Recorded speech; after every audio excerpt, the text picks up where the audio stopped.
بسم اللہ الرحمن الرحیم۔ کمپیریٹو فقہ کا ہم مطالعہ کر رہے تھے اور اس میں کتاب البیوع کا تجارت کے احکام اور مسائل۔ عربوں میں اور خاص طور پہ مدینہ میں انصار کے یہاں کھیتی باڑی کافی زیادہ تھی، تو اس کے حوالے سے کافی کچھ احادیث میں ہمیں رہنمائی مل جاتی ہے، اناج، غلہ اور پھلوں اور سبزیوں کی تجارت کے حوالے سے۔ تو نیکسٹ ہمارا ٹاپک یہی ہے، پھلوں کی اور غلے اور اناج کی خرید و فروخت۔ تو غلہ اور اناج یا پھل پکنے سے پہلے ان کی خرید و فروخت اس سے منع کیا گیا۔ بخاری اور مسلم کی روایت حضرت عبداللہ بن عمر رضی اللہ عنہ سے کہ آپ صلی اللہ علیہ وسلم نے پھلوں کی خرید و فروخت سے منع کیا یہاں تک کہ وہ پک کر تیار ہو جائیں، یعنی یہاں پہ پھل سے مراد جو پھل درخت کے اوپر لگا ہوا ہے، وہ اناج جو ابھی پودے کے اندر ہے، تو جب وہ پک کر تیار ہو جاتا ہے اس کو کاٹ لیا جاتا ہے یا درخت سے اس پھل کو اتار لیا جاتا ہے، پھر تو اس کی خرید و فروخت جاری بات ہے، اس کے جواز میں تو کوئی مسئلہ یا ایشو نہیں ہے۔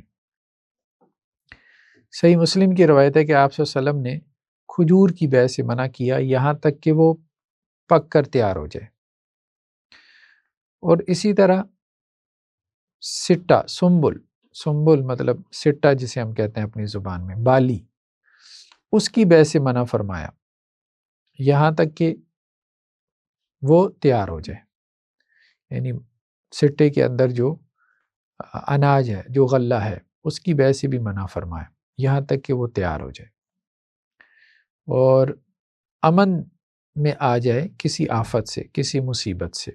جب کھیتی جو ہے نا وہ شروع کے دنوں میں مطلب چھوٹی ہوتی ہے، اپنے ابتدائی مراحل میں ہوتی ہے، تو اس پہ کسی آفت کی وجہ سے پیداوار کا جو نقصان ہے اس کے امکانات زیادہ ہوتے ہیں، تو اس لیے شروع کے دنوں میں کھیتی کو بیچنے سے منع کیا گیا، جسے ہماری زبان میں کہا جاتا ہے کہ ابھی کھیتی پہ بور آ گیا یا ابھی پھول آیا، ابھی اس نے پھل کی یا اناج اور غلے کی صورت اختیار نہیں کی۔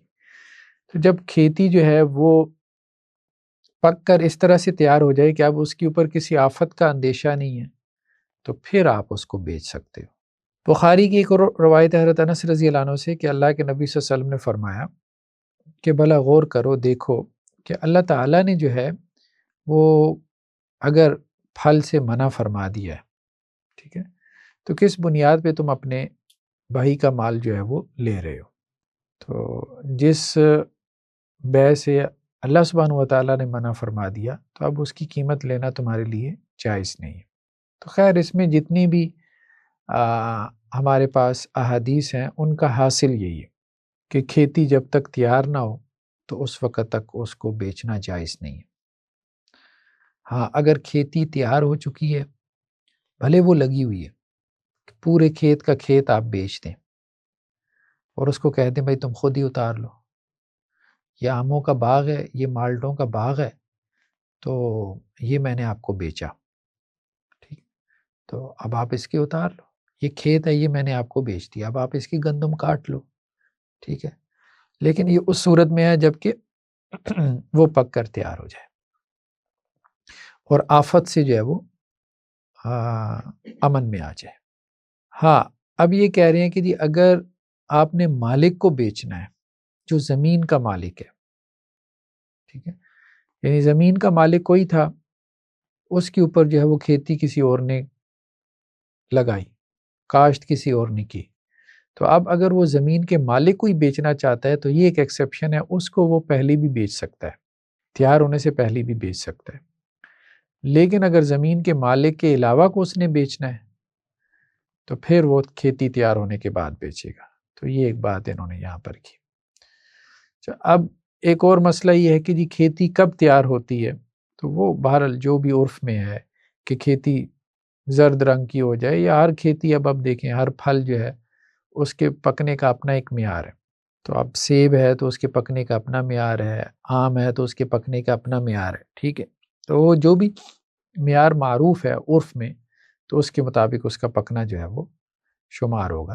اس کا کلر، خاص طور پہ کلر کے اوپر اس کے پکنے کا اعتبار ہوتا ہے نا، کہ گندم ہے اگر زرد رنگ کی ہو جائے، ٹھیک ہے، تو ہم کہتے ہیں کہ یہ کھیتی تیار ہے. تو یہاں پہ انہوں نے یہی بات کی ہے کہ عام طور پہ کھیتی جب زرد رنگ کی یا سرخ رنگ کی ہو جاتی ہے تو اس کو کہا جاتا ہے کہ یہ کھیتی جو ہے وہ تیار ہے. مالک کو بیچنے سے کیا مراد ہے؟ یعنی ہم نے یہ بھی تو دیکھا تھا کہ بھئی ٹھیکے پہ زمین نہیں دے سکتے. کنفیوز ہو گئی تھوڑی سی چیز. نہیں، ابھی تو ہم نے یہ بات نہیں کی ٹھیکے والی، وہ تو آگے آئے گی. اچھا. ہاں، کراؤ لارج کی بات ابھی آئی نہیں. تو ابھی تو یہ ہے کہ کسی کا باغ تھا، مثال کے طور پہ آموں کا، مالٹے کا باغ تھا، یا کسی کی زمین تھی اس نے کاشت کے لیے کسی دوسرے کو دی. تو اب وہ جو کاشتکار تھا، جو مزارع تھا، اس نے مالک کو ہی وہ کھیتی بیچ دی، یا وہ باغ جو ہے یا اس کا پھل بیچ دیا. تو اس صورت میں ہم نے یہ بات کہی ہے کہ وہ پہلے بھی بیچ سکتا ہے. یہ استثناء ہو. یہ ایک استثناء ہو گیا. بخاری اور مسلم کی روایت ہے کہ اللہ کے نبی صلی اللہ علیہ وسلم نے کھجور کی بیع سے منع کیا یہاں تک کہ اس میں مٹھاس آ جائے. ٹھیک ہے، اگر انگور ہے تو انگور اب ظاہری بات ہے وہ نرم پڑ جائے، ٹھیک ہے، اس کے اندر مٹھاس آ جائے. سرخ انگور ہے تو اس کا رنگ سرخ ہو جائے، ٹھیک ہے، پیلا ہے تو پیلے رنگ کا ہو جائے. تو بہرحال وہ معروف ہے کھیتی کی. اب ایک بحث اور لے کر آئے ہیں کہ کھیتی میں بعض اوقات یہ ہوتا ہے کہ پوری کھیتی تیار نہیں ہے، کھیتی کہیں سے تیار ہے کہیں سے نہیں ہے. کوئی فصل ہے جیسے انگوروں کا باغ ہے، اب ظاہری بات ہے انگور کا ہر دانہ تو پک کر تیار نہیں ہوگا، یا آموں کا باغ ہے تو ہر دانہ تو تیار نہیں ہوگا نا. تو آپ غالب کا اعتبار کرتے ہو. پھر ایسا نہیں ہو سکتا وہ کہے کہ جو اس میں سے تیار ہے وہ میں نے بیچ دی، جو نہیں تیار وہ نہیں بیچی، تو پاسبل نہیں ہے نا. تو جب وہ بیچے گا تو پورا باغ پورا کھیت بیچے گا، ورنہ تو ایک ایسی مشقت میں پڑ جائے گا جو کہ انبیئریبل ہے، تکلیف ما لا یطاق ہے. تو اس لیے وہ کھیتی جو کہ ایک دم سے تیار نہیں ہوتی، درجہ بدرجہ تیار ہوتی ہے، یا اس میں سے کچھ حصہ تیار ہو جاتا ہے کچھ نہیں ہوتا، تو اس کو بھی آپ بیچ سکتے ہیں اس بنیاد پہ کہ اس کا اکثر حصہ تیار ہو چکا ہے.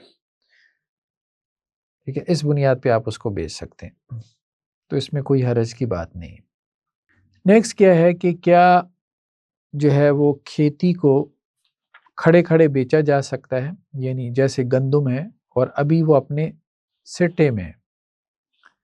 ٹھیک ہے، جب تو گندم اتر گئی تو اس وقت تک تو ظاہری بات ہے اس کو بیچنا وہ تو جائز ہے ہی ہے، لیکن جب تک وہ کھیت میں لگی ہے یا پھل جو ہے وہ اپنے درختوں پر لگا ہے تو اس کو بیچنا جائز ہے کہ نہیں؟ تو یہ کہہ رہے ہیں کہ جی جائز ہے، اس میں کوئی حرج کی بات نہیں ہے. لیکن اس میں وہی دو شرائط ہیں کہ ایک تو کھیتی تیار ہونی چاہیے، ٹھیک ہے، اور دوسرا یہ کہ وہ آفت اور مصیبت سے امن میں آ چکی ہو، یعنی اس کو کیڑا لگنا یا اس کو بیماری پڑنے کے جو امکانات ہیں وہ ختم ہو چکی ہوں، پھر اس کو کیا جا سکتا ہے. بھلے وہ چاول ہے، بھلے وہ دالیں ہیں، بھلے وہ اخروٹ ہے، ٹھیک ہے، کچھ بھی ہے تو آپ اس کو کھڑے کھڑے بیچ سکتے ہیں. نیکسٹ ایک مسئلہ یہ تھا کہ جی کھیتی میں کوئی آفت آ جاتی تھی، یعنی ایک بندے نے کھڑی کھیتی بیچ دی، کھڑی فصل بیچ دی اس نے، یا پھل ابھی لگا ہوا ہے تو اس نے بیچ دیا. اب اس کے بعد کوئی آفت آ گئی، کوئی مصیبت آ گئی، کوئی آسمانی آفت بھی ہو سکتی ہے، کچھ اور بھی، جس کی وجہ سے وہ کھیتی تباہ ہو گئی. تو اب یہ نقصان کس کا ہوا؟ یعنی مشتری نے، جو خریدار تھا، جو گاہک تھا، ابھی اس نے وہ کھیتی کاٹی نہیں، یا ابھی اس نے وہ فصل اتاری نہیں، پھل اتارا نہیں، تو یہ نقصان کس کا ہوا؟ تو یہ بات ہو رہی ہے. ٹھیک ہے، تو اس میں یہ ایک حدیث لے کے آئے ہیں، صحیح مسلم میں حضرت جابر سے روایت ہے کہ اللہ کے نبی صلی اللہ علیہ وسلم فرمایا کہ اگر تم نے اپنے بھائی کو کچھ پھل بیچا، پھر اس کے بعد جو ہے وہ اس کو نقصان پہنچ گیا، یعنی جیسے کوئی کھجوروں کا باغ تھا، تم نے اپنے بھائی کو اس کا پھل بیچ دیا، کھجور پک کر تیار تھی، درختوں پہ لگی تھی، تو تم نے اپنے بھائی کے ساتھ اس کا سودا کر لیا، پھر اس کے بعد کوئی مصیبت آ گئی، کوئی تکلیف آ گئی، تو فلا یحل لک ان تاخذ من ثمنی شیئا، تو تیرے لیے جائز نہیں ہے کہ اس میں سے کچھ مال لے. تم اپنے بھائی کا مال کیسے لے سکتے ہو بغیر حق کے؟ بہرحال اختلاف ہو گیا ان الفاظ کے بارے میں. دیکھیں یہاں دو چیزیں ہیں کہ نقصان آپ جو ہے وہ سیلر کے اوپر ڈالیں گے، جس کا باغ ہے، جس کی کھیتی ہے، اس کے اوپر ڈالیں گے، یا خریدار کے اوپر ڈالیں گے. تو عام طور پہ فقہا نے کہا کہ جی ہم نقصان جو ہے وہ خریدار کے اوپر ڈالیں گے. کیوں؟ کیونکہ اس نے چیز خرید لی، اب وہ اس کا مالک ہے، تو اس کے نفع نقصان کا وہی ذمہ دار ہے. لیکن حدیث کیا کہہ رہی ہے؟ حدیث یہ کہہ رہی ہے کہ بھائی تم اپنے بھائی کا مال نہیں لے سکتے، نہ حق نہیں لے سکتے. یعنی حدیث یہ کہہ رہی ہے کہ یہ نقصان کا ذمہ دار کون ہے؟ سیلر. تو میجورٹی جو فقہا کی ہے، جمہور ہیں، وہ یہ کہتے ہیں کہ اصل میں یہ حکم استحباب کے لیے، لازم نہیں ہے. یعنی سیلر کو چاہیے کہ وہ دل بڑا کرے اور وہ نقصان اپنے ذمے لے لے. جمہور نے اس طرح سے تعویل کر لی اس حدیث کی، لیکن یہ بات درست معلوم نہیں ہوتی. اس کی وجہ یہ ہے کہ حدیث کے جو الفاظ ہیں نا وہ استحباب والے الفاظ نہیں ہیں. وہ الفاظ کیا ہیں؟ وہ الفاظ یہ ہیں کہ فَلَا يَحِلُّ لَكَ أَن تَأْخُذَ مِن ثَمَنِهِ شَيْئًا، تیرے لیے حلال نہیں ہے کہ تو اس کی قیمت میں سے کچھ لے.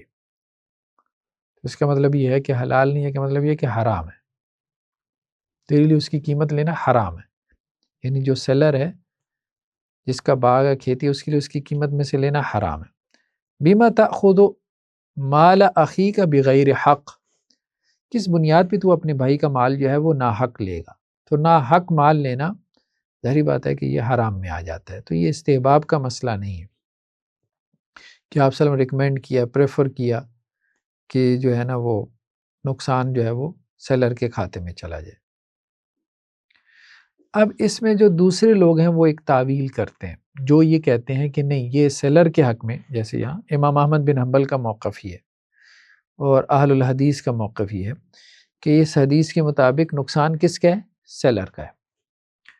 ٹھیک ہے، حدیث یہی کہتی ہے اس کا نقصان ہے. ہاں، مشتری کے کھاتے میں، خریدار یا گاہک کے کھاتے میں ڈالا جا سکتا ہے. وہ کہتے ہیں ہاں ڈالا جا سکتا ہے تب جب کہ اس نے کوتاہی کی ہو کھیتی کو اتارنے میں، فصل کو اتارنے میں اس نے کوتاہی کی ہو، یعنی بلا وجہ کی تاخیر کی ہو، تو پھر آپ اس کو ذمہ دار بنا سکتے ہیں. ایسے نہیں. اب دیکھیں ایک بندے نے کھڑی کھڑی کھیتی بیچ دی، ٹھیک ہے، اب اس کھیتی کو ظاہری بات ہے اتارنے کے لیے کوئی نہ کوئی تو ٹائم چاہیے ہوگا. ہو سکتا ہے ابھی اس کھیتی کو اتارنے میں 2-4 دن ہوں، یعنی اس کھیتی کے اعتبار سے اس کا لحاظ کرتے ہیں کہ نہیں یار ابھی تھوڑا سا 2-4 دن کھڑا رہنے دو، پھر اس کے بعد اتار لینا، ابھی تھوڑا سی کسر رہتی ہے پکنے میں اس کے. یہی ہے کہ اتارنے کے لیے جو اسے مزدور چاہیے، جو لیبر چاہیے، اس کو ارینج کرنے میں اس کو کچھ 2-4 دنوں کا ٹائم لگے گا. اس میں اگر نقصان ہو جاتا ہے تو وہ جو ہے وہ بیچنے والے کے ذمے ہے. ٹھیک ہے، لیکن اگر وہ خریدار بلا وجہ کی تاخیر کر رہا ہے تو پھر وہ نقصان خریدار کے ذمے ڈالنا چاہیے.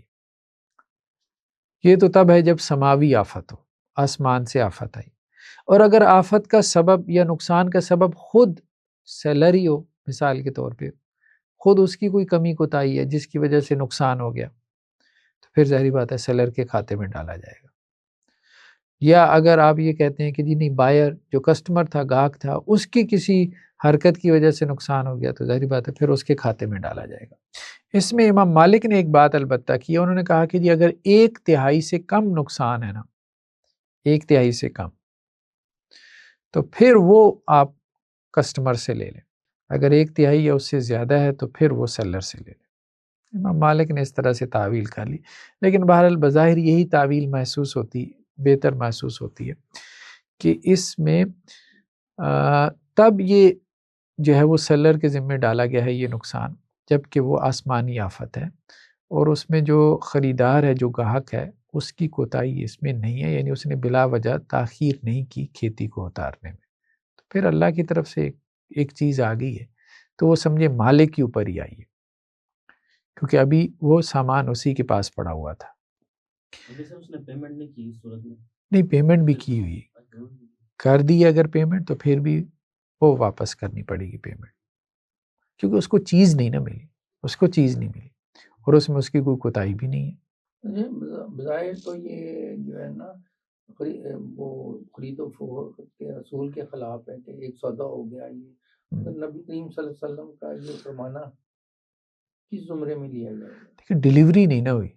اب مثال کے طور پہ آپ آن لائن کوئی چیز منگواتے ہیں، مثال کے طور پہ آج کل کی مثال سامنے رکھ لیں نا، سارے لوگ آن لائن خریداری کرتے ہیں، ٹھیک ہے، اب چیز آپ کو پہنچتی نہیں ہے، پیمنٹ آپ نے کر دی ہے، تو نقصان کا ذمہ دار کون ہے؟ تو اب ایسا ہی ہے، پوری دنیا میں تجارت اسی طرح سے ہو رہی ہے۔ جب تک رسک ٹرانسفر نہ ہو نا، ہاں یعنی کہ رسک اگلے بائر کی دسترس میں نہ چلا جائے، ہاں، تب تک وہ سیلر کی ذمہ داری ہے۔ سیلر کی ذمہ داری ہے نا، رسک ٹرانسفر نہیں نہ ہوا، مطلب وہ پروڈکٹ اس تک پہنچی نہیں ہے، جب اس کے پاس پہنچے گی جسے ہم کہتے ہیں قبضہ، آکوپیشن، تو پھر وہ رسک ٹرانسفر ہوگا نا کہ مبی یا پروڈکٹ اس کو مل گئی ہے، اب وہ کسٹمر ذمہ دار ہے اس رسک کا۔ تو سیلر سے اگر وہ نکل بھی چکی ہے، ساری بات ہے جب تک وہ اس تک پہنچتی نہیں ہے کسٹمر تک تو ہاں اس میں اب وہی بات ہے نا کہ اگر تو وہ یہاں پہنچ گئی اور اس نے کسی جگہ سے کسٹمر نے اٹھانی تھی ڈیوو ایکسپریس سے مثال کے طور پہ، اس کو اطلاع بھی مل گئی کسٹمر کو، پھر وہ نہیں جاتا، وہ وہاں پڑی رہتی ہے، تو وہ لکھ کے بھی لگا دیتے ہیں بھائی سامان ایک ہفتے تک یا ایک مہینے تک لے لیں ورنہ ادارہ ذمہ دار نہیں ہوگا۔ تو ہر جگہ یہی ہوتا ہے۔ اس کیس میں تو پیمنٹ بھی ہو گئی ہے، وہ مالک ہی ہے، یعنی جو بائر ہے وہ بھی کائنڈ آف آنر ہی ہے اس کا۔ نہیں ہم بھی تو پیمنٹ کرتے ہیں نا آن لائن چیزوں میں، جب آپ ایڈوانس پیمنٹ تو کر دیتے ہیں، بعض جگہوں پہ نہیں بھی کرتے، کیش آن ڈلیوری بھی ہوتی ہے، ٹھیک ہے، لیکن بہت سی جگہوں پہ آپ ایڈوانس پیمنٹ بھی کر دیتے ہیں، تو مالک تو آپ ہو گئے نا، لیکن چیز آپ کو نہیں ملی تو وہ سیلر کی ذمہ داری ہوتی ہے کہ وہ چیز آپ تک پہنچائے۔ جو اجناس کا یا غیر کا جو ہے سلسلہ ہے، اس میں تو یہ ہے کہ وہ اس کے ہینڈ اوور کر دیتا ہے کہ یہ آپ کی ہوئی فصل اتار کے زمین میری ہے، آپ فصل اتار لیں، فوری طور پہ وہ اسی کو قبضہ دے دیتا ہے۔ لیکن اگر تو آپ کی خرید و فروخت میں یہ طے ہے، ٹھیک ہے، کہ جی آج ہی آپ نے فصل اتارنی اور اس نے نہیں اتاری تو پھر تو ٹھیک ہے، وہ گاہک ذمہ دار ہے۔ لیکن اگر فصل نظر آ رہی ہے، ظاہری بات ہے جس لمحے خرید و فروخت ہوتی ہے تو ضروری تو نہیں ہوتا کہ اسی لمحے یا اسی دن ہی، قبضہ دے دیتا ہے۔ ہاں تو قبضہ ہی ابھی ملا ہے نا، اس نے اتاری تو نہیں ہے نا، اتارنے کے لیے اسے بھی کچھ ٹائم چاہیے، لیبر چاہیے، یا ہو سکتا ہے فصل کو ابھی 2-4 دن باقی بھی ہوں اتارنے میں، ٹھیک ہے۔ تو یہ ایسی ہے جیسے آپ کوئی آرڈر پہ چیز بنواتے ہیں مثال کے طور پہ، ٹھیک ہے، اب آپ اس کے ایڈوانس پیمنٹ کرتے ہیں کہ بھائی مجھے یہ آرڈر پہ جوتا بنوا دو، اب وہ ضائع ہو جاتا ہے، ظاہری بات ہے آپ کو نہیں ملا، جب تک آپ کو نہیں ملا تو اس وقت تک آپ کے اوپر اس کی ضمان نہیں ہے۔ لیکن سر یہ جو ایڈوانس پیمنٹ والا ہے اور یہ جو آن لائن شاپنگ والا، اس میں قبضہ نہیں آیا ہوتا نا، لیکن جو کھیتی والا جو سین ہے وہ تھوڑا ڈفرینٹ ہے کہ اس میں قبضہ دے دیا، اب اتارنی وہ ذمہ داری تو بائر کی ہی ہے، لیکن اس کے اب قبضے میں آ گئی یہ چیز، تو پھر جو سماوی آفت آنے کی صورت میں کیوں سیلر کو پھر اس کا ذمہ دار ٹھہرایا جا رہا ہے؟ یہ نا ہم وہی بات کر رہے ہیں نا کہ قبضے سے کیا مراد ہے، مثال کے طور پہ کھیتی آج اتر ہی نہیں سکتی، ابھی اس کو ہفتہ لگنا ہے، البتہ اس کی تیاری کا ایک مرحلہ ہے نا، اس حد تک تیار ہوگی تو پھر ہی وہ اتاری جائے گی۔ تو اب مطلب سیلر کو بھی کیا پڑی تھی کہ جی اس نے ہفتہ پہلے ہی بیچنی ہے۔ وہ تو لیکن پھر وہ دوسرا ہے نا کہ پکنے سے پہلے سیل نہیں کر سکتے۔ نہیں دیکھیں پکنے کے بھی مراحل ہوتے ہیں نا، پکنے کے بھی مراحل ہوتے ہیں، تو پکنے سے مراد یہی ہے کہ اب وہ اتنی تیار ہو گئی ہے کہ بس آفت سے جو ہے وہ پاک ہو چکی ہے، اب اس کی کسی آفت کا اندیشہ نہیں ہے۔ پکنے کا مطلب اب یہ نہیں ہوتا کہ جی پکنے کا تیار ہو گئی ہے تو اب اگلے دن ہی اتارنی آپ نے، ایسا بھی نہیں ہوتا۔ جی نیکسٹ کیا ہے، بیع کی شروط۔ بیع کی جو شروط ہیں خرید و فروخت کی 2 قسم کی ہیں، ایک وہ ہیں جو کہ لازم ہیں، یعنی صحیح ہیں اور ضروری ہیں، ان کو امپلیمنٹ کیا جائے گا، سیل اینڈ پرچیز کی کچھ کنڈیشنز، ان کی امپلیمنٹیشن ضروری ہے، اور کچھ ایسی ہیں کہ جن سے وہ کانٹریکٹ جو ہے وہ وائڈ ہو جاتا ہے، باطل ہو جاتا ہے۔ تو پہلی چیز، پہلی قسم، تو 3 قسم کی شرائط ہیں، 3 قسم کی، یعنی جو عقد بیع کے موافق ہو۔ نمبر 1، بیع کا تقاضا ہے کہ یہ شرائط پوری ہونی چاہیے، اگر یہ شرائط پوری نہیں ہوں گی تو ظاہری بات ہے آپ اس کو بیع کہہ ہی نہیں سکتے۔ مثال کے طور پہ مبیع کا قبضہ دینا، پروڈکٹ کا قبضہ دینا۔ اب ایک بندہ کہتا ہے کہ بھائی میں نے آپ کو مکان بیچا لیکن قبضہ نہیں دوں گا، مکان کا قبضہ نہیں دوں گا، تو اب ظاہری بات ہے کہ یہ تو جو مالک ہے، جو اونر ہے، وہ شے کا یا مبیع کا یا پروڈکٹ کا قبضہ دے گا کس کو؟ خریدار کو، ٹھیک ہے؟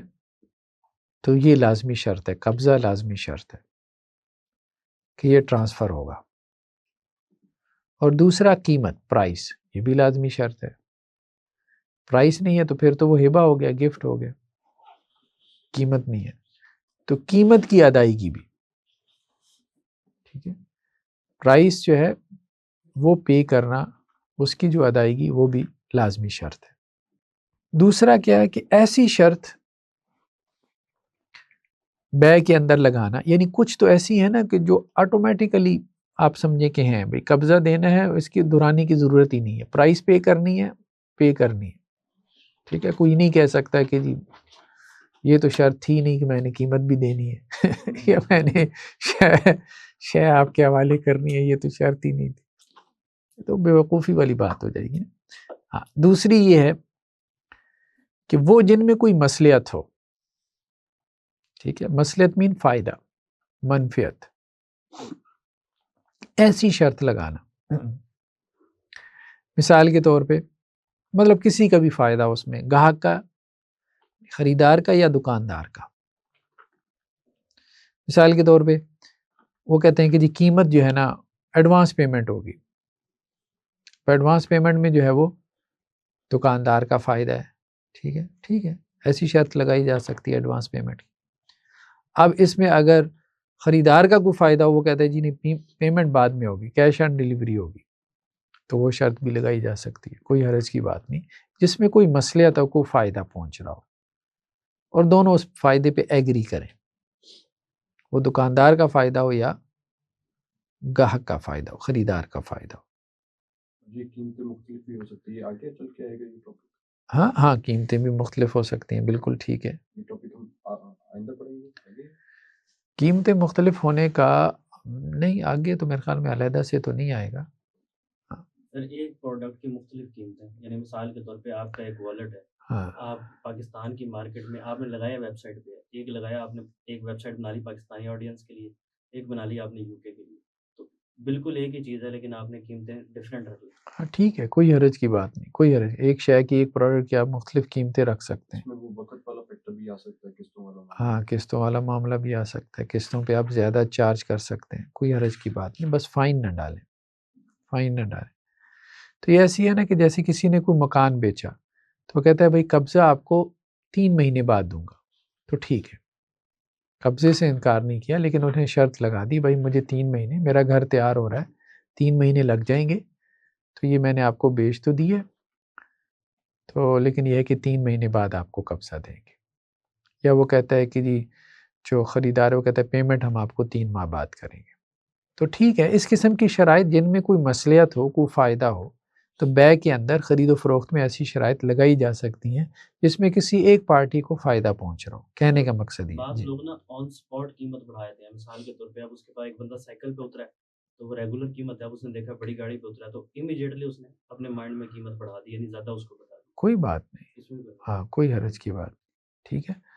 تو اسی طرح سے کوئی مبیع کے حوالے سے، پروڈکٹ کے حوالے سے کوئی شرائط لگا دیتا بھئی ایسی پروڈکٹ ہونی چاہیے، ٹھیک، تو وہ شرط بھی ٹھیک ہے، کوئی حرج کی بات نہیں۔ اب کسی نے جو ہے وہ کوئی جو ہے وہ پرندہ خریدا، طوطا خریدا، اس نے کہا یار بولنے والا ہونا چاہیے، ٹھیک ہے، کوئی حرج کی بات نہیں۔ تو مبی کے بارے میں جو ہے وہ شرائط لگائی جا سکتی پروڈکٹ کے بارے میں، کہ پروڈکٹ ایسی ایسی ہونی چاہیے جو میں آپ سے خرید رہا ہوں، ٹھیک ہے۔ اور اگر وہ صفات نہ پائی جائیں تو پھر وہ بیع وہ فسخ کر سکتا ہے، ختم کر سکتا ہے وہ بیع، اگر وہ صفات نہ ہو، ٹھیک ہے۔ اللہ کے نبی صلی اللہ علیہ وسلم نے فرمایا المسلمون علی شروطہم، مسلمان اپنی شرطوں کے کیا ہیں؟ پابند ہیں۔ تو کہنے کا مقصد یہ کہ خرید و فروخت میں ہر ایسی شرط لگائی جا سکتی ہے جس میں کوئی فائدہ ہو کسی کا بھی، وہ پرائس پہ شرط لگا لیں، وہ پروڈکٹ کے حوالے سے لگا لیں، ٹھیک ہے، تو وہ خرید و فروخت کے حوالے سے لگا لیں۔ تیسری چیز یہ ہے کہ ایسی شرط لگانا، یہ بھی خیر اسی سے ملتی جلتی بات ہے، انہوں نے اس کو ایک تیسری بات بنا دی ہے بہرحال، کہ جس میں بائی یا مشتری کا کوئی فائدہ ہو۔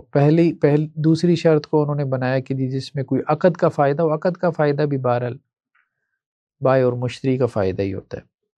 تو اس میں انہوں نے مثال دی، بخاری اور مسلم کی روایت ہے کہ حضرت جابر رضی اللہ عنہ نے اللہ کے نبی صلی اللہ علیہ وسلم کو ایک اونٹ بیچا، اور ساتھ میں یہ شرط لگائی، یعنی ایک سفر میں تھے نا، مدینہ کی طرف واپسی ہو رہی تھی، حضرت جابر رضی اللہ عنہ سے اللہ کے رسول نے کہا کہ آپ کا اونٹ اچھا ہے، اگر آپ مجھے بیچ دیں، تو انہوں نے کہا جی ٹھیک ہے میں آپ کو بیچتا ہوں، لیکن یہ ہے کہ مدینہ پہنچنے تک میں اس پہ سواری کروں گا، یعنی اس کا قبضہ آپ کو مدینہ پہنچ کے دوں گا۔ تو اللہ کے رسول صلی اللہ علیہ وسلم نے کہا ٹھیک ہے۔ تو یہ متفقن علیہ روایت ہے۔ تو کہنے کا مقصد ہے کہ ایسی شرائط لگانے میں کوئی حرج نہیں۔ محمد بن مسلمہ، انہوں نے کیا کیا، ایک نبتی سے وہ لکڑیوں کا ایک گٹھا خریدا، ٹھیک ہے، اور ساتھ میں یہ شرط لگا دی کہ بھئی یہ تم نے میرے وہاں تک پہنچانا ہے، گھر تک پہنچانا ہے۔ آج کل ہمارے سے کہتے بھائی ڈیلیوری بھی ہمیں دینی ہے، یہ چیز ہم نے آپ سے اٹھا لی ہے لیکن ڈیلیوری آپ ہمیں فری دیں گے، ٹھیک ہے، یہ شرط لگائی جا سکتی ہے، کوئی حرج کی بات نہیں۔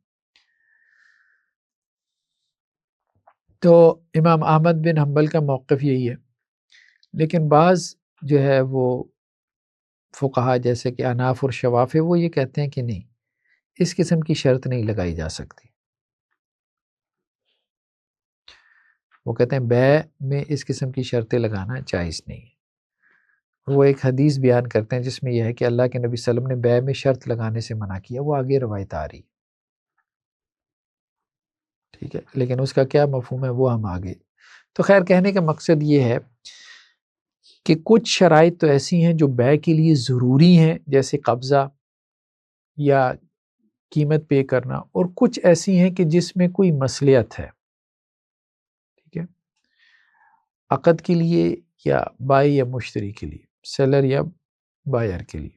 ایسا یہاں لکھا ہوا ہے کہ کیونکہ نبی کریم صلی اللہ علیہ وسلم نے بیع میں ایک شرط عائد کرنے سے منع کیا، لیکن یہ روایت صحیح نہیں ہے، بلکہ صحیح یہ ہے کہ ایک بیع میں دو شرطیں عائد کرنے سے منع کیا۔ ہاں وہ آگے آ رہی ہے، بات آگے آ رہی ہے۔ سر وہ فری ڈیلیوری کے حوالے سے نا عام طور پر جو ڈیلیوری چارجز ہے نا وہ قیمت میں شامل کر دیے جاتے ہیں اور لکھ دیا جاتا ہے فری ڈیلیوری، ہاں ایسے ہی ہوتا ہے، اس میں کوئی حرج نہیں۔ ہاں کوئی حرج نہیں۔ دوسرا کیا ہے، ایسی شرائط جو کہ فاسد ہیں، جن کو لگانا ٹھیک نہیں ہے، ٹھیک ہے، مثال کے طور پہ ایسی شرط لگانا جس سے عقد کیا ہو جائے، باطل ہو جائے، وائڈ ہو جائے، کانٹریکٹ آپ کا وائڈ ہو جائے، ٹھیک ہے۔ مثال کے طور پہ جو سیلر ہے نا وہ کسی کو کوئی چیز بیچے، کہے کہ بھائی میں تمہیں یہ مکان بیچتا ہوں اس شرط پہ کہ آگے کسی کو نہیں بیچنا، ظاہری بات ہے آپ جب اس کو بیچ رہے ہو تو اب اس کو مالک بنا رہے ہو نا، تو اب آپ اس کی ملکیت پہ ریسٹرکشن نہیں لگا سکتے، تو یہ ایسی شرط وہ باطل ہے۔ یا اسے کہے کہ میں تمہیں مکان اس شرط پہ بیچتا ہوں کہ مجھے اتنا قرضہ دو، ٹھیک ہے، تو ایسی چیزوں سے مشروط نہیں کر سکتے جس سے سود کے رستے کھلے، چاہے آپ نے اس سے ایگری بھی کر لیا پھر بھی وہ شرط باطل ہو گئی۔ باطل ہو جائے گی۔ جیسے مثال کے طور پہ عام طور پر نا یہ آن لائن کام میں لوگ نا ٹولز خریدتے ہیں، ہاں اب وہ کسی ایک نے ٹول خرید لیا کسی کا بھی، جیسے کینوا ہو گیا ہے کچھ بھی، ٹھیک اب ہے، وہ آگے سے پھر اس کو بیچنا شروع کر دیتا وہ تو اور چیز ہو گئی ہے۔ نا، اچھا وہ ہاں وہ اور چیز. یہاں تو یہ ہے کہ وہ خرید و فروخت کو مشروط کر رہا ہے ایک دوسری چیز کے ساتھ. مطلب بعض لوگ ایسا بھی ہوتا ہے کہ وراثتی گھر ہے دو بھائیوں میں، یا ویسے کوئی آدمی بیچتا ہے، وہ کہتا ہے یار اس وقت میری مجبوری ہے میرا بیچنا، یہ میں بیچ رہا ہوں، مگر اگر تو بیچے گا تو پہلا خریدار میں ہوں گا. اس وقت کی جو وہ ہے پیچھے کی بات گزر چکی ہے، ہاں وہ پیچھے گزر چکی ہے. ٹھیک ہے، تو اس میں وہ حدیث کیا لے کے آئیں کہ لا یحل صلف و بیع ولا شرطان فی بیع، کہ بے میں جو ہے وہ یہ درست نہیں ہے کہ آپ خودار کو بھی جمع کر لیں. بے اور خودار دونوں کو جمع کرنا درست نہیں ہے. تو اس سے مراد یہی ہے کہ میں تمہیں یہ مکان بیچتا ہوں اس شرط پہ کہ تم مجھے اتنا ادھار دو، میں تمہیں یہ گاڑی بیچتا ہوں اس شرط پہ کہ تم مجھے اتنا ادھار دو. یا اور کوئی فائدہ دو. ہاں ٹھیک ہے، یہ نہیں اس بے کے اندر سے کوئی فائدہ نکال لیں تو نکال لیں، ٹھیک ہے، ظاہری بات ہے بے تو ہوتی ہے فائدے کے لیے. ولا شرطان فی بیع، اسی طرح بے میں دو شرطیں لگانے سے بھی منع کیا گیا. ٹھیک ہے، ایک شرط لگا لیں ٹھیک ہے، کوئی حرج کی بات نہیں، ایک شرط لگانے میں کوئی حرج نہیں. آج کل تو ٹرمز اینڈ کنڈیشنز کے 3 صفحے ہوتے ہیں. ہاں وہ اب چیزیں اگر تو ایسی ہیں کہ جو مثال کے طور پہ مبی کو پروڈکٹ کو واضح کر رہی ہیں، یہ بات تو ہم پیچھے گزر چکے ہیں کہ پروڈکٹ ایسی ایسی ہونی چاہیے. بیسیکلی وہ شرائط نہیں ہے، وہ بیسیکلی شرائط میں نہیں آتی. ٹھیک ہے، اچھا، اس حدیث کا کوئی کانٹیکسٹ نہیں ملتا، مطلب کہ کس کانٹیکسٹ میں ہے یہ کہ دو شرطیں نہیں جمع ہو سکتی، یا پھر کوئی مثالیں وغیرہ ہوں، کیونکہ اس طرح سے بات مجہول سی ہے، دو شرطیں جمع نہیں ہو سکتی. حالانکہ شرائط تو بائر کی طرف سے 2 سے زیادہ بھی ہو سکتی ہیں پروڈکٹ کے علاوہ ہی، کہ مجھے فری ڈلیوری چاہیے، فری انسٹالیشن چاہیے، اور اس دن چاہیے. تو انہوں نے اس میں یہ چیز نقل کی ہے کہ امام احمد بن حنبل کہتے ہیں کہ اس کی مثال یہ ہے کہ وہ یہ کہے کہ میں تمہیں یہ چیز اس شرط پہ بیچتا ہوں کہ تم جو ہے وہ اپنی بیٹی کا نکاح مجھ سے کر دو. تو اس کو انہوں نے کہا ہے کہ دو چیزوں کو جمع کرنا. یہ شرط ہاں اس قسم کی شرطیں مطلب جن کا بے سے تعلق نہیں ہے. اب بات سمجھ، اور ایک بے کے علاوہ شرط، ہاں یہ نہیں جمع ہو ہاں یہ نہیں جمع. اب جیسے مثال کے طور پہ اوپر بات آئی تھی کہ بھائی میں آپ کو یہ چیز بیچتا ہوں اس شرط پہ کہ آپ مجھے اتنا قرضہ دے دو. قرض ایک مختلف معاملہ ہے، بے ایک ڈیفرنٹ چیز. ٹھیک، تو دو شرطیں، یعنی وہ جو دو شرطیں ہیں نا وہ دو مختلف ڈومین کی شرطیں ہیں. بے ایک ڈومین ہے، ایک ڈسپلن ہے، مطلب کانٹیکٹ کی ایک صورت ہے. میرج کانٹیکٹ ایک، وہ بھی ایک کانٹیکٹ ہے، سوشل کانٹیکٹ، لیکن وہ ایک بالکل ڈیفرنٹ ڈومین ہے، اس کو اس کے ساتھ جمع نہ کریں. ٹھیک ہے، تو میں تمہیں جو ہے نا یہ مکان بیچتا ہوں، میرے اوپر مقدمہ ختم کر دو جو تم نے عدالت میں کیا ہوا ہے. اب اس کو مطلب یہ کہنے کا مقصد یہ کہ ایسی شرطیں بے کے ساتھ جمع نہ کریں، ان معاملات کو علیحدہ سے ڈیل کریں.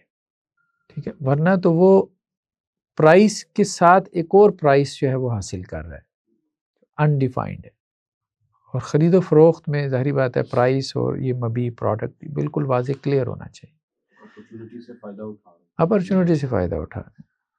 اگر سب ایک سینیریو ہے کہ اگر بائر شرط لگائے سیلر پہ کہ یہ چیز جو مجھے بیچ رہے ہو میرے ساتھ والے دکاندار کو نہیں بیچ رہے، نہیں یہ نہیں نہ لگا سکتا.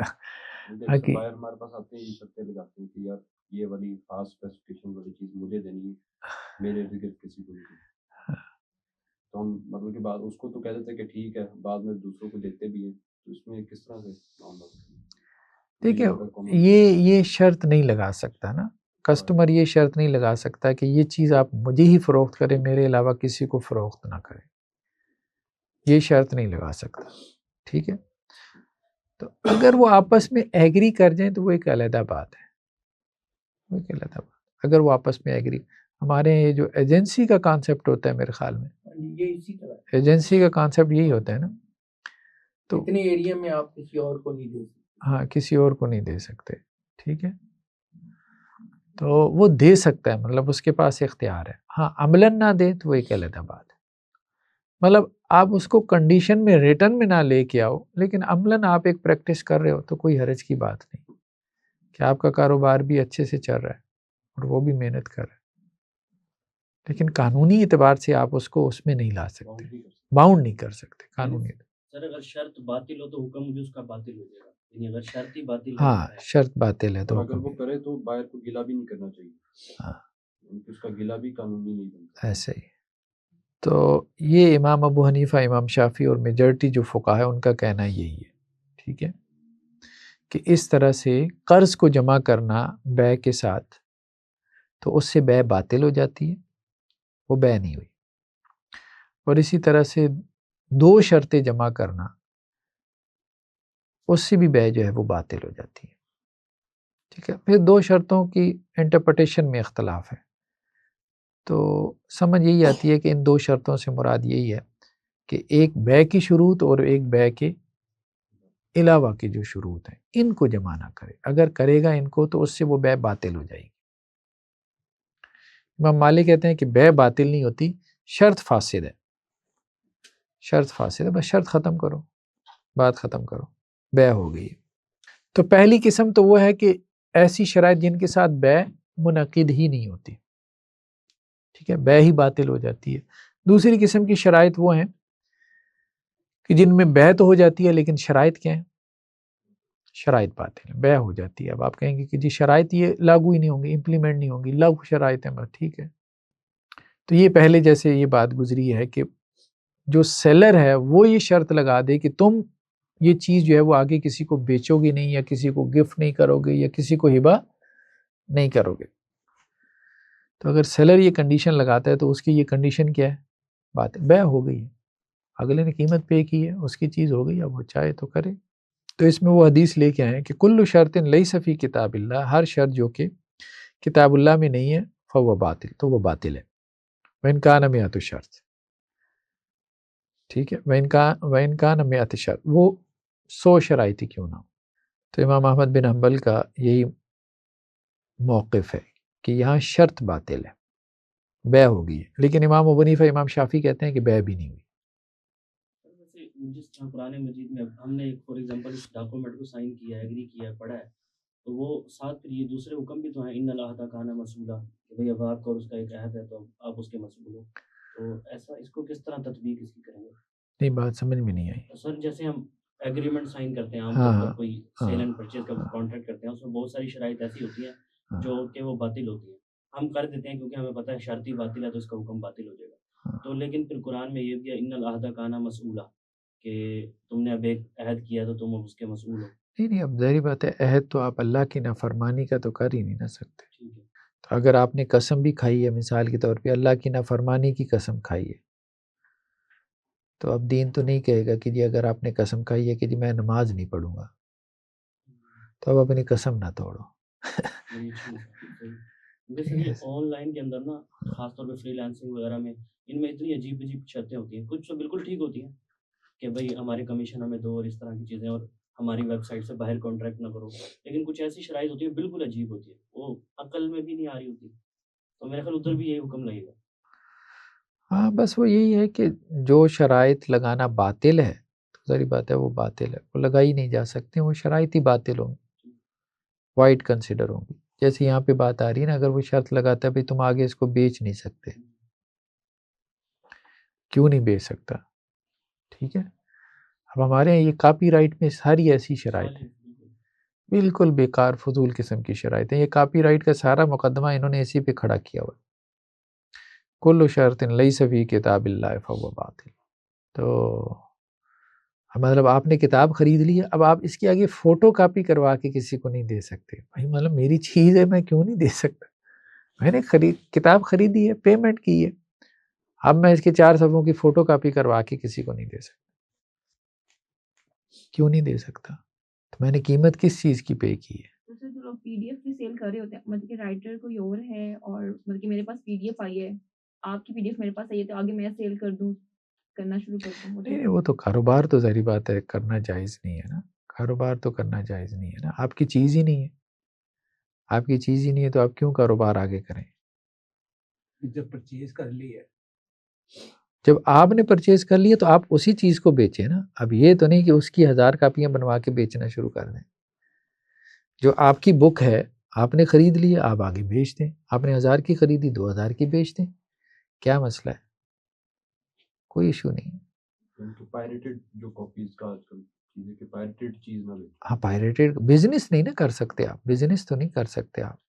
پڑھنے کے لیے فوٹو کاپیز کروا کے تقسیم کر سکتے ہیں. کیا؟ پڑھنے کے لیے ہاں پڑھنے کے فوٹو لیے کاپیز کروا بالکل. کے فری تقسیم ہاں کر. بالکل ایسے بالکل ایسے. جیسے یہ جو ویب سائٹس ہیں محدث وغیرہ اس میں بکس ہوتی ہیں kitabusunnat.com وغیرہ میں، اور وہ بڑی مہنگی مہنگی بکس ہوتی ہیں لیکن اور فری مل رہی ہوتی ہے، تو اس میں جائز ہے. دیکھیں نا آپ نے ایک کتاب خریدی، اس کے بعد آپ نے اسکینر خریدا، ٹھیک ہے، اس کے بعد آپ کی الیکٹریسٹی استعمال ہوئی، آپ نے اس کتاب کو اسکین کیا، اس کی آپ نے پی ڈی ایف بنائی. تو یہ پی ڈی ایف ایک علیحدہ سی بک ہے. ایک علیحدہ سی بک ہے.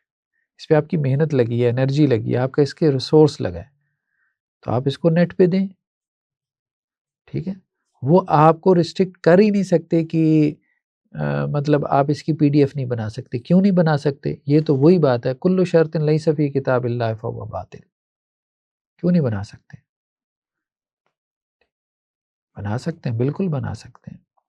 یہ تو بالکل مغرب کا سارا کانسیپٹ انہوں نے کاپی رائٹس کے لیا ہوا ہے. سارا مغرب کا کانسیپٹ جو شریعہ کے ٹوٹلی اگینسٹ ہے، اور اس کی وجہ سے علم اور اس کے رستے مسدود کرتے ہیں. ہر چیز چھوٹی چیز پیٹنٹ کروا لو جی، پیٹنٹ کروا کے اب رستے بند کر دو. بھئی کسی اور نے اس پہ ریسرچ کرنی ہے تو پہلے ہم سے اجازت لے. تو وہ بھائی جو نیوٹن نے قوانین ایجاد کیے تھے تو تم نے اجازت لی نیوٹن کی فیملی سے؟ ہیں؟ وہ لاء سے پہلے وہ تو ابھی پیٹنٹ کا رواج آیا ہوا ہے نا. بات تو یہ ہے کہ جتنی آج آپ ریسرچ کر رہے ہو تو وہ کسی بنیاد پہ ہو رہی ہے نا. تو جس بنیاد پہ وہ ریسرچ ہو رہی ہے وہ ساری پیٹنٹ نہیں ہے، اس کا تو کوئی کاپی رائٹ ہے ہی نہیں.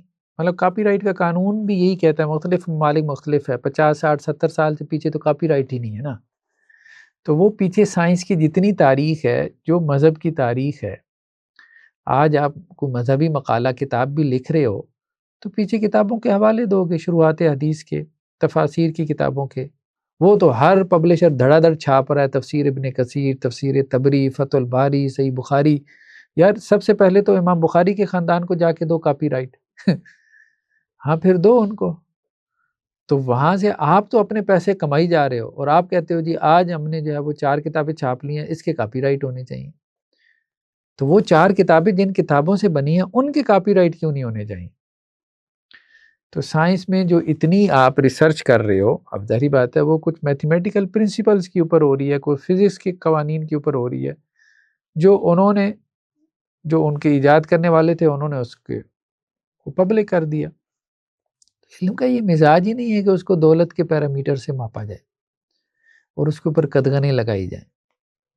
ہاں یہ بات درست ہے کہ جو ہے وہ دوسرے لوگوں سے کمائی نہ کریں آپ، جیسے یہ بات ہو رہی تھی. ہاں دوسرے لوگوں سے کمائی نہ کریں.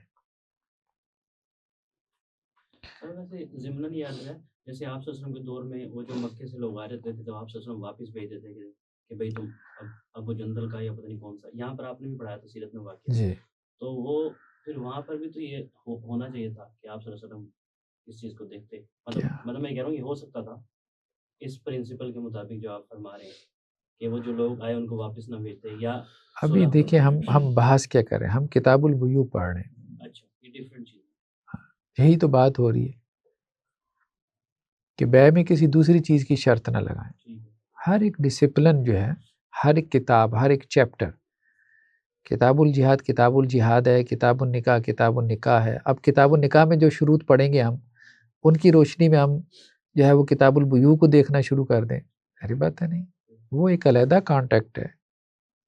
ٹھیک ہے، جو اسی طرح سے معاہدات ہوتے ہیں جو قوموں کے درمیان، ٹھیک ہے، انٹرنیشنل لا کے تحت آتے ہیں، وہ بالکل علیحدہ سبجیکٹ ہے، علیحدہ موضوع ہے، اس کو اپنی جگہ پہ ہم دیکھیں گے. تیسرا کیا ہے کہ ایسی شرائط جن کے ساتھ بیع منعقد ہی نہیں ہوتی. مثال کے طور پہ میں تمہیں یہ چیز بیچتا ہوں اس شرط پہ کہ اگر فلاں راضی ہو گیا، ٹھیک ہے، مطلب میرے بیٹے کو اعتراض نہ ہوا تو میں نے تمہیں یہ پلاٹ بیچا. ظاہری بات ہے اگر آپ کا ہی ہے تو بیٹے کے اعتراض کو وجہ بھی نہیں بنتی. ٹھیک ہے، یا مستقبل کے اوپر جو ہے وہ بیع کو معلق کر دے تو یہ بیع. تو کہنے کا مقصد یہ ہے کہ بیع میں کچھ شرائط ایسی ہیں جو الاؤڈ ہو سکتی ہیں اور کچھ شرائط ایسی ہیں جو الاؤڈ نہیں ہو سکتی، جن میں کوئی مصلحت ہو، کوئی فائدہ ہو، یا جن کے اوپر بیع کھڑی ہو، تو وہ شرائط ان میں کوئی حرج نہیں. اور وہ شرائط جو بیع کے اگینسٹ ہوں، ٹھیک ہے، بیع کے مقصد کو فوت کر دیتی، جیسے اب ہم نے کہا کہ یہ کاپی رائٹ کا جو مسئلہ ہے خاص طور پہ بیع کا مقصد ہی فوت کر دیتا ہے. ایک بندے نے پیمنٹ کی ہے تو ظاہری بات ہے اس نے جو پیمنٹ کی ہے، آپ نے بھی علم بیچا ہے، اب اس نے وہ علم خرید لیا نا. ٹھیک ہے، آپ نے علم بیچ دیا، اس نے وہ خرید لیا. اب اس نے پیمنٹ کس چیز کی ہے؟ مثال کے طور پہ کتاب اگر اس نے خریدی ہے تو پیمنٹ اس نے کس چیز کی ہے؟ گتے اور کاغذ کی ہے. ظاہری بات ہے گتے کاغذ کی تو نہیں کی نا، نہ ہی اس کا ذہن یہ تھا. اس کے اندر جو لکھا ہوا ہے اس نے اسی کی پیمنٹ کی. تو آپ نے اس کو علم بیچا، اس نے علم ہی خریدا ہے. اب آپ کہتے ہو نہیں اس علم پہ میرے حقوق ہیں، تم نے خرید لیا اس کے باوجود میرے حقوق ہیں. ہاں، بزنس کے حوالے سے آپ ایک بات کر لو، ٹھیک ہے، چلو اگلے کو آپ ریسٹرکٹ کر لو کہ وہ اس پہ بزنس نہ کرے، ٹھیک ہے، لیکن یہ ہے کہ اب وہ علم اس کا ہو گیا نا. آپ کیسے روک سکتے ہو کہ وہ ممبر پہ کھڑے ہو کے جو کتاب اس نے پڑھی ہے اس کا کانٹینٹ بیان نہ کرے، وہ اپنی تقریر میں، اپنی ورکشاپ میں، اپنے لیکچر میں وہ کانٹینٹ بیان نہ کرے، وہ اپنی کتاب میں جو ہے وہ کانٹینٹ بیان نہ کرے. ایسے ہی علم ایسے آگے سے بڑھتے ہیں. ہمارے یہاں بہت ہی زیادہ اس حوالے سے جو ہے خیر پلیجرزم بھی بہت ہو گیا، لوگوں نے کتابیں چھاپنا شروع کر دی ہیں، وہ بھی غلط ہے، وہ بھی ٹھیک نہیں. کسی کی کتاب اپنے نام سے چھاپ دو، ظاہر بات ہے یہ بھی چیٹنگ ہے، یہ بھی غلط ہے. لیکن استفادہ اسی طرح سے ہی ہوتا ہے. بیع العربون، بیانی کی بیع. جمہور فقہا یہ کہتے ہیں کہ یہ بیع جائز نہیں ہے، بیانی کی بیع. ٹھیک، ابن ماجہ کی روایت ہے کہ اللہ کے نبی صلی اللہ علیہ وسلم نے بیع العربون سے منع کیا، بیانی کی بیع سے منع کیا. لیکن امام احمد بن حنبل کہتے ہیں یہ روایت ضعیف ہے، اس لیے بیانی کی بیع جائز ہے. جمہور فقہا کے نزدیک جائز نہیں ہے. زیادہ بہتر یہی معلوم ہوتا ہے کہ یہ جائز نہیں ہے. بیانی کی بیع یہ کہتے ہیں کہ مثال کے طور پہ جیسے ہمارے یہاں پراپرٹی میں پہلے بیانہ دیا جاتا ہے، بھائی یہ 50 لاکھ کا پلاٹ ہے، ٹھیک ہے، میں 5 لاکھ آپ کو بیانہ دیتا ہوں کہ پیمنٹ ہم جو ہے وہ 6 ماہ میں آپ کو کر دیں گے. 5 لاکھ بیانہ ہو گیا، باقی 45 لاکھ وہ ہم آپ کو 6 ماہ میں دے دیں گے. اب وہ 6 ماہ میں نہیں دے پایا تو یہ 5 لاکھ کا بیانہ کیا ہو جاتا ہے؟ ضبط ہو جاتا ہے. ٹھیک ہے، یہ ضبط ہو جاتا ہے. اس کی بات ہو رہی ہے. امام احمد بن حنبل کہتے ہیں کہ کوئی حرج نہیں، جائز ہے. جمہور کہتے ہیں کہ نہیں، جائز نہیں ہے، کیونکہ یہ قیمت میں شامل تھا. اور یہ بات بھی ٹھیک ہے کہ یہ قیمت میں شامل تھا، تو بقیہ قیمت اس نے ادا نہیں کی، چیز اس کی ہوئی نہیں، تو اس لیے اب یہ اس کے لیے لینا جائز نہیں. سیلر کے لیے یہ لینا 5 لاکھ جائز نہیں. لیکن امام احمد بن حنبل کہتے ہیں کہ نہیں، ظاہری بات ہے اس کو بھی تو نقصان ہو سکتا ہے کہ اس نے 6 ماہ اس کو ویٹ کیا ہے، دیکھا ہے، پالا ہے، اس کو آگے نہیں وہ بیچ پایا ہے، تو اس کا نقصان کون پورا کرے گا؟ وہ کہتے ہیں یہ جائز ہے. اس میں وہ ایک روایت لے کے آئے نافع بن عبد الحارث سے، انہوں نے حضرت عمر رضی اللہ عنہ کے لیے ایک دار السجن یعنی جیل خانہ خریدا. صفوان بن امیہ سے ایک گھر خریدا کس نے؟ نافع بن عبد الحارث نے حضرت عمر کے بہاف پہ کہ اسٹیٹ کے لیے، ریاست کے لیے ہم نے اس گھر کو جیل خانہ بنانا ہے. تو انہوں نے صفوان بن امیہ سرداروں میں سے تھے، ان سے خریدا. کتنے میں؟ 4000 درہم میں. اور ساتھ میں کہا کہ حضرت عمر رضی اللہ عنہ کو میں دکھاؤں گا، اگر وہ راضی ہو گئے تو ٹھیک ہے، اور اگر وہ راضی نہ ہوئی ہے تو تمہیں ہم 400 درہم دیں گے. بے واپس ہو جائے گی لیکن تمہیں 400 درہم دیں گے. تو یہاں سے استدلال کیا امام احمد بن حنبل، یعنی صحابہ کے زمانے میں یہ کام ہوا، تو انہوں نے اس سے اس کا جواز نکالا. لیکن جمہور نے اس روایت سے اس کی ممانعت کی طرف چلے گئے. ویسے بھی اس میں اگر دیکھا جائے نا کہ وہ کہیں بیچ نہیں پا رہا نا، سودا اس کے ساتھ بات ہو گئی ہے کہ یہ مکان میں ہی آپ سے خریدوں گا، تو وہ ابھی رکا ہوا ہے اور کسی اور کو بھی، یعنی کہ اس کے پاس گاہک آ رہے ہوں گے لیکن واپس کر رہا ہے کہ نہیں میرا سودا ہو گیا ہے، اور وہ بعد میں نہیں لیتا مہینے بعد، تو وہ اس معنی میں یعنی کہ پینالائز اس کو کیا جا سکتا ہے کیونکہ آپ کی وجہ سے میں مہینہ رکا رہا ہوں. اس میں اتنا کیا جا سکتا ہے کہ جتنا نقصان اگر ہو مناسب کر لے، یعنی 5 لاکھ دیا تو اس میں سے اس کو مطلب کچھ دے دے، کچھ رکھ لے ایسا. کچھ اتنا رکھ لے کہ جس سے اسے لگتا ہے کہ یار اتنا میرا نقصان ہوا ہے تو وہ میرا پورا ہو جائے.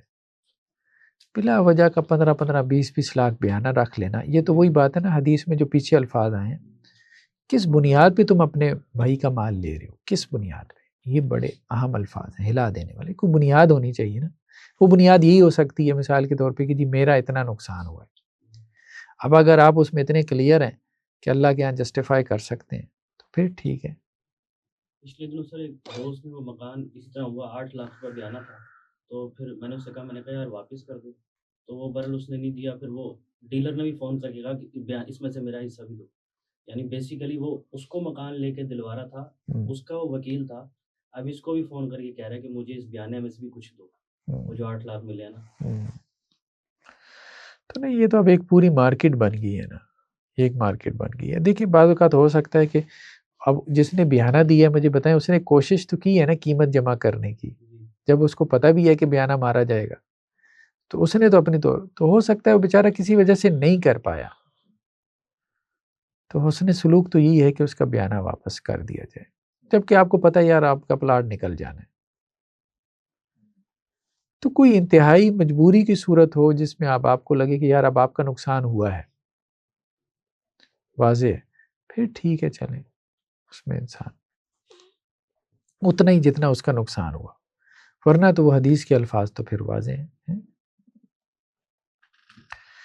اس بنیاد پہ بے کرنا کہ جی جو چیز ہے نا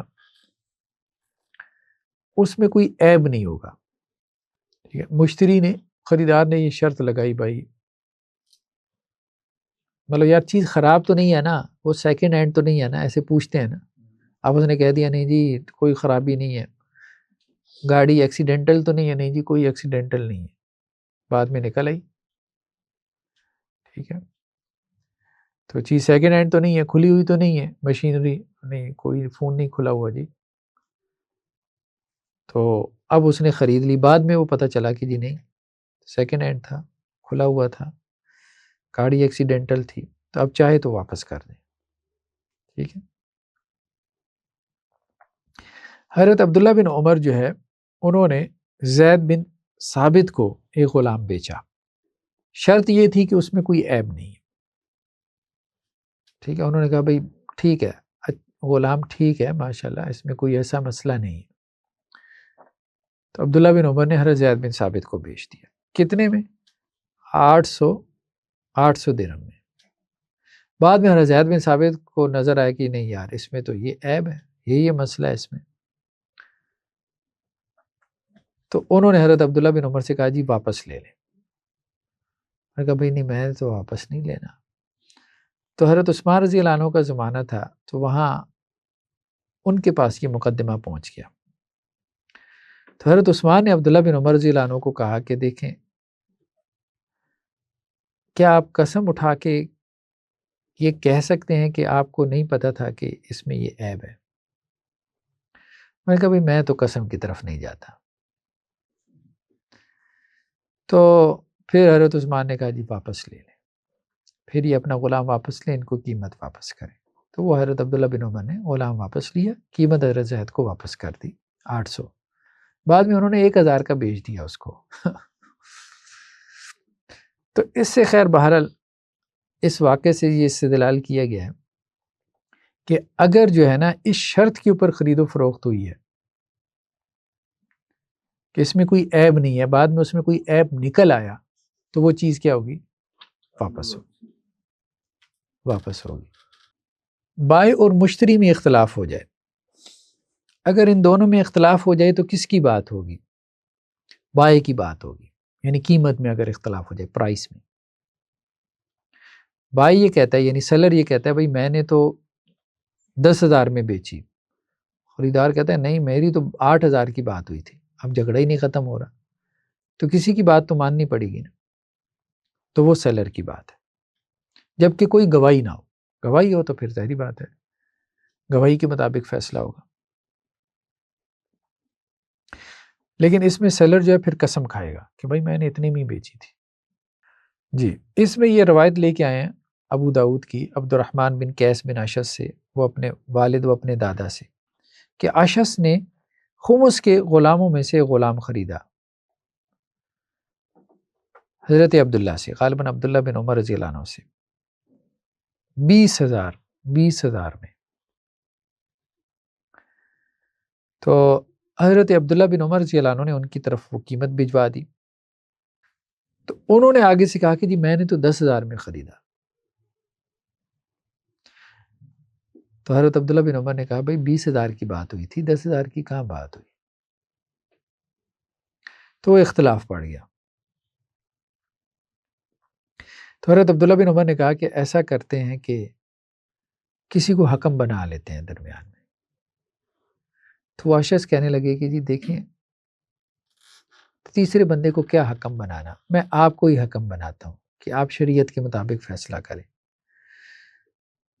تو انہوں نے کہا بھائی پھر میں نے اللہ کے رسول صلی اللہ علیہ وسلم سے یہ حدیث سنی ہے کہ جب خرید و فروخت کرنے والوں کا اختلاف ہو جائے، لیس بینہما بینہ، اور ان میں کوئی گواہی بھی نہ ہو، تو فہو ما یقول رب السلع، جو سامان کا مالک ہے نا، جو وہ کہتا ہے اس کے قول کا اعتبار ہوگا، یا وہ بیع چھوڑ دیں، دونوں بیع سے پیچھے ہٹ جائیں، یا پھر جو بیچنے والا ہے اس کے قول کا اعتبار ہوگا۔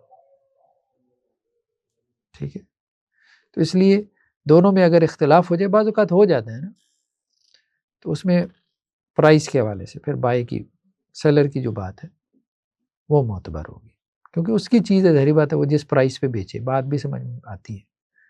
گاہک کا تو دل ہوگا کہ میں کم سے کم پرائس پہ لوں، گاہک کو آپ کو حاصل ہوگا کہ وہ کہے نہیں میں نہیں لیتا۔ ہاں ٹھیک ہے کہہ دے نا، وہ تو اس کو تو حق حاصل ہے نا، لیکن وہ یہ نہیں کہہ سکتا کہ جی میری تو بات جو ہے نا 8,000 پہ طے ہو گئی تھی، یہ مجھے 10,000 میں بیچ رہا ہے تو یہ مجھے اب 8 میں ہی دے، یہ نہیں کہہ سکتا۔ نہیں بارہ تو ہاں، وہ یہ نہیں کہہ سکتا، اختلاف کی صورت میں یہ نہیں کہہ سکتا۔ جی، بیع فاسد کا حکم، تو جب بیع جو ہے وہ شرع کے مطابق نہ ہو تو ہم کہتے ہیں کہ جی یہ بیع صحیح نہیں ہے، شریعت کے احکام کے مطابق نہیں ہے، بلکہ فاسد ہے یا باطل ہے۔ ٹھیک ہے، تو جو بھی اس قسم کی بیع ہوگی اس کا حکم کیا ہے؟ اس کو فسخ کروایا جائے گا۔ فسخ سے مراد یہی ہے کہ اس کو ختم کروایا جائے گا، جو کسٹمر ہے، جو خریدار ہے، اس کی قیمت اس کو واپس ہوگی، جو سیلر ہے ٹھیک ہے اس کی جو پروڈکٹ ہے، اس کی جو مبیع ہے اس کو واپس ہوگی۔ زمین خریدے تو زمین واپس ہوگی، آپ اپنی پرائس پکڑ لو۔ ٹھیک ہے، تو فاسد بیع کا یہی حکم ہے، فاسد یا باطل بیع کا۔ منعقد ہی نہیں ہوئی تو اس لیے اس میں اس کو واپس اصل صورت میں لایا جائے گا۔ اور اگر اس میں کوئی فائدہ ہو گیا تو حناف یہ کہتے ہیں کہ جی وہ فائدہ وہ صدقہ کر دے، اگر کوئی فائدہ اس کو ہو گیا بیع واپس ہو جائے گی۔ وہ نیکسٹ کیا ہے کہ اگر پروڈکٹ جو ہے وہ ختم ہو جاتی ہے قبضے سے پہلے، تو بیع جو ہے وہ اس سے فاسق مطلب فاسد نہیں ہوگی، ٹھیک ہے، بے ختم نہیں ہوگی۔ اب وہ مبیع یا وہ پروڈکٹ جو ہے وہ کیسے ضائع ہوئی ہے، اس کی مختلف صورتیں ہو سکتی ہیں۔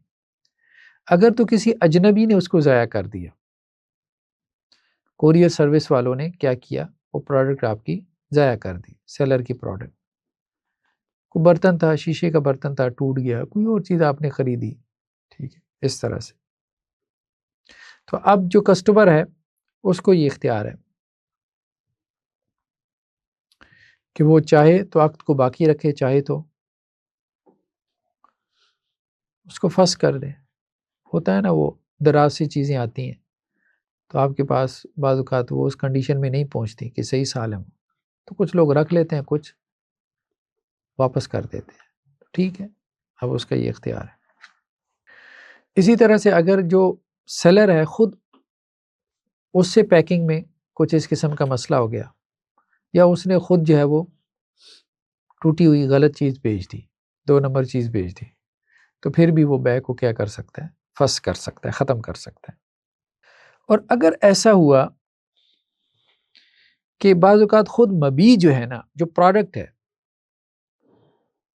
مطلب کسی آدمی کی کارستانی نہیں ہے، اب ظاہری بات ہے وہ پروڈکٹ پھر کوئی جاندار چیز ہی ہوگی، ٹھیک ہے، گائے بھینس وغیرہ اگر اس نے خریدی اور اس نے جو ہے وہ پھیرا ڈال کے اپنی جو بھی رسی تھی اس کو اپنی گردن کے گرد کھینچ لیا اور وہ ہلاک ہو گئی، ٹھیک ہے، ابھی رستے میں تھی، گاڑی کے ذریعے اس کی ڈیلیوری ہو رہی تھی، تو اب ایسی صورت میں بھی اس کو فسخ کرنے کا اختیار ہے، کیونکہ ابھی اس کے قبضے میں نہیں آئی، یعنی کسٹمر کو فسخ کرنے کا اختیار ہے۔ ہاں، جب مبیع اس کے قبضے میں آ جائے، ڈیلیوری ہو جائے، ٹھیک ہے، رسک ٹرانسفر ہو جائے، کسٹمر کے پاس وہ چیز پہنچ جائے، پھر اس کے بعد ظاہری بات ہے وہی ذمہ دار ہے، پھر کوئی اور ذمہ دار نہیں ہے۔ لیکن اس سے پہلے اب تو خیر انشورنس کمپنیاں آ گئی ہیں، زیادہ ذمہ داری وہ لے لیتی ہیں، رسک ان کی طرف ٹرانسفر ہو جاتا ہے، لیکن اصلاً یہ سیلر کے اوپر ہی جاتا ہے قبضے سے پہلے جو رسک ہے۔ چلیں جی، سبحانک اللہم و بحمدک۔